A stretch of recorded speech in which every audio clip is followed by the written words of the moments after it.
China's foreign ministry has responded to Australia's recently published defence strategy. It says that Australia should not use China as an excuse to build up its military. 我想强调的是，中国始终奉行防御性的国防政策。我们致力于维护亚太和世界的和平稳定，不对任何国家构成威胁。我们希望一些国家扩张军力，不要拿中国做借口，不要炒作毫无根据的中国威胁论。 Australia's defence review is considered the country's biggest military shake-up since World War II. The country says its goal is to counter more aggressive actions by China. The new approach would include strengthening its long-range strike capabilities. For more on the significance of Australia's new defence strategy, our reporter Jaime Ocon spoke to Matthew Sussex, a security analyst at the Griffith Asia Institute based in Sydney. What are the biggest takeaways from this new Australia Defence Review? Well, I mean, it's been pitched as the biggest sea change in Australian defence policy since, about 80 years ago.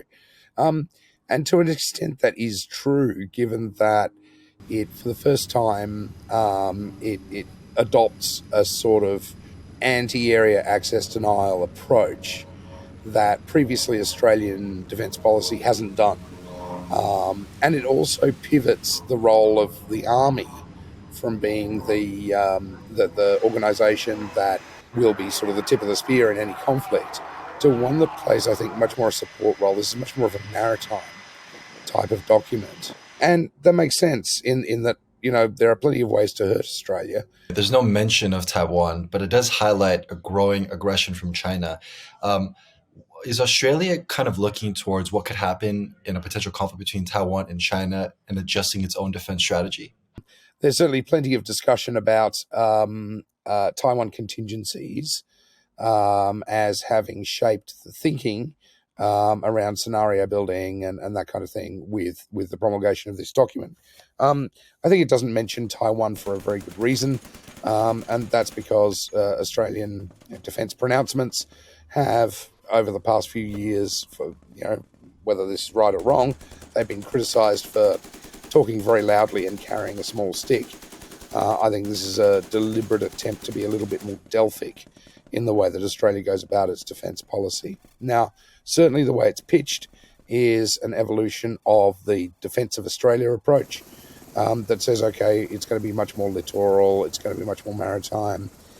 Where it is silent is the extent to which Australia is going to do force projection into places like Taiwan Strait, places like South China Sea. In this defense strategy, there are suggestions that Australia should prioritize long-range strike capabilities.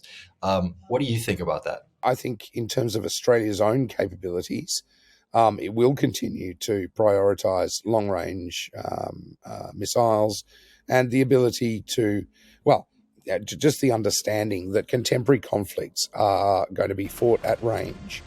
And Australia is going to have the capability to provide some degree of denial in that type of scenario and have those types of capabilities itself.